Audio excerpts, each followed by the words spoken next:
U.S. President Donald Trump is hammering front lines, or fault lines, that is, within North Atlantic Treaty Organization. U.S., that calls itself the guarantor of European security, is threatening to compromise it. New age realities are challenging Cold War-era institutions, and the U.S. president is testing his European allies using trade, security, as well as energy. President Trump has shown no sign of stepping back on his territorial ambitions in the Western Hemisphere, be it Greenland, Venezuela, or even Canada.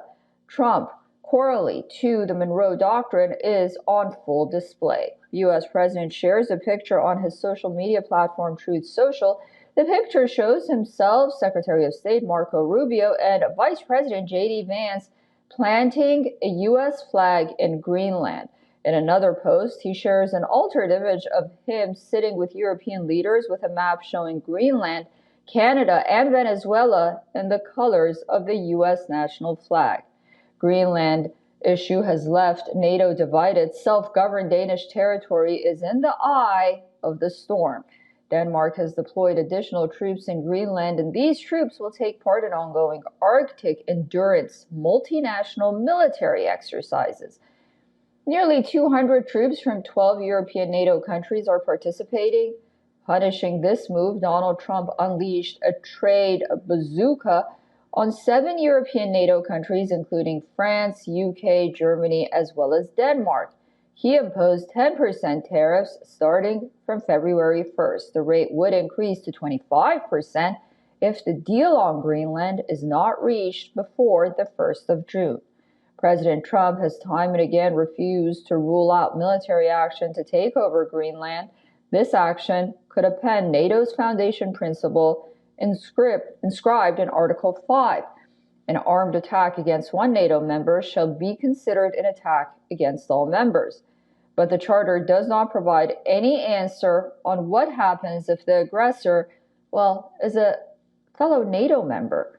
In the wake of this crisis, European countries are faced with strategic ambiguity. EU Chief Ursula von der Leyen has said the bloc is ready to work with the U.S. on Arctic security. But on the other hand, she vows unflinching, united, and proportional response to U.S. threats on Greenland. And this is why we are working on a package to support Arctic security. First principle: full solidarity with Greenland and the Kingdom of Denmark. The sovereignty and integrity of their territory is non-negotiable. Interests of the U.S. are not just different from that of other allies, but are also against them at times. 10 Downing Street in London, Élysée Palace in France, or the power corridors in Brussels, every U.S. ally is now mulling a deterrence that provides a pushback against President Trump, but without completely turning him against them. Our assistant editor, Foreign Affairs, Sidan Sybil, who is in Davos, has sent us this report. Take a look. The long shadow of Donald Trump is falling on the World Economic Forum here in Davos, where the world's who's and who have gathered to discuss the geopolitical challenges.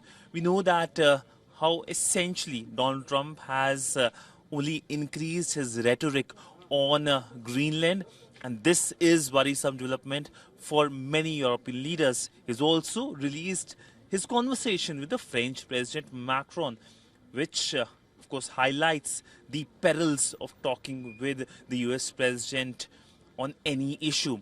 But all in all, whether it's Greenland or Donald Trump's tariffs, both will be the big issue at the World Economic Forum. But for India, the focus will be to get more investments. Now, the Indian pavilion is the largest one, and almost 9 Indian states are participating, especially at the chief ministerial level. For them, the focus will to harness the conversations into MOUs and MOUs into worthwhile investments. With video journalist Neeraj Patel, Sidan Sybil for WION in Davos, Switzerland. Joining us live on the broadcast is Pjord Korzin, a geopolitical and international policy professor from London. Professor, thank you so much for joining us on WION. U.S. President Donald Trump, in his latest, has said that he really didn't care for the Nobel Peace Prize, just a day after telling the Norwegian Prime Minister that since he did not get that prize, well, he wasn't really that bound to think purely of peace. What do you make of these comments, and what do you think the president is up to? Well, I think he's not. Thank you, firstly, for having me. But secondly, I don't think it's very shy, or should we say, confusing what the president is up to. He wants to re-establish unprecedented or unequivocal power and control over the Western Hemisphere. You see, you have to understand that Trump views the world in a very historical lens, in the sense of great power politics, something that a lot of people from, say, the global South will appreciate, the power dynamics between China or America, possibly Russia, and the rise of India. So when it comes to Greenland, Trump isn't technically the first person to say this. He has argued in the runnings of other people that Greenland is important for America's national security. The difference is the lengths and framing that he is willing to go to. So he is threatening the idea of military coercion, US hard power, versus, say, Kennedy or others that may have tried to discuss this more in a diplomatically led or soft power first approach.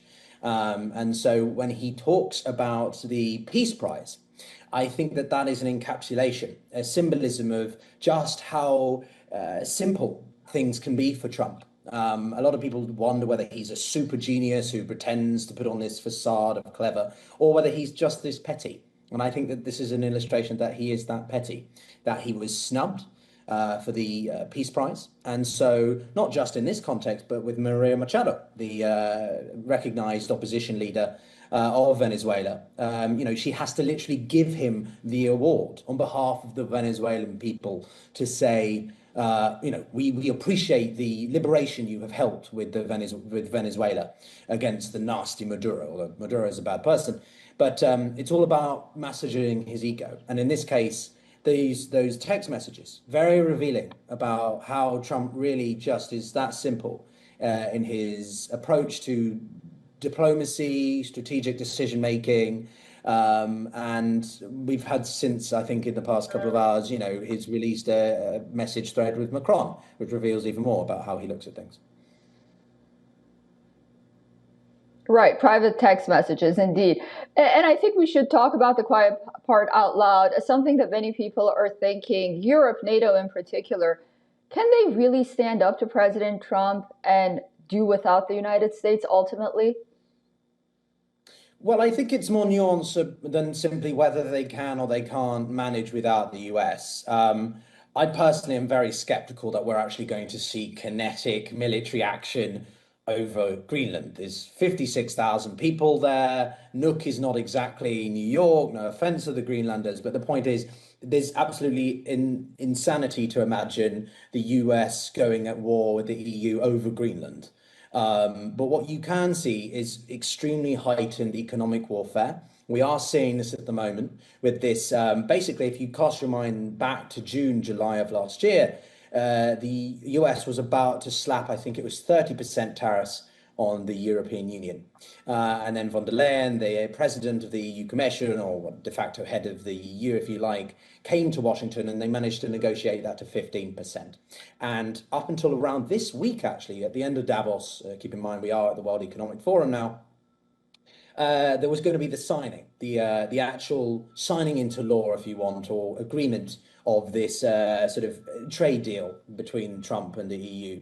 But because of Trump's renewed statements over Greenland, the EU has basically said, we're not going to do that. And if anything, we're going to impose even more tariffs.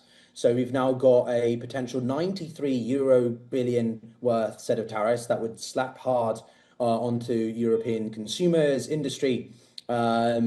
and of course the threats to the NATO alliance. I think it is beyond belief that the very alliance that was created to support Europe and obviously keep America at the leadership of security is now very much being questioned in its legitimacy, existential crisis, and so on. But the EU has more levers that it can pull. And one of them, I think, is simply its predictability. If Trump is willing to demonstrate his recklessness over Greenland and anywhere else, the EU can leverage that as a comparative advantage to demonstrate to, say, India or other parts of the global south that Europe may not be growing as fast as the US, but it has better opportunity there. Well, thank you so much for that analysis. I look forward to speaking to you again very soon, Professor. Thank you very much for your time. For all the latest news, download the WION app and subscribe to our YouTube channel.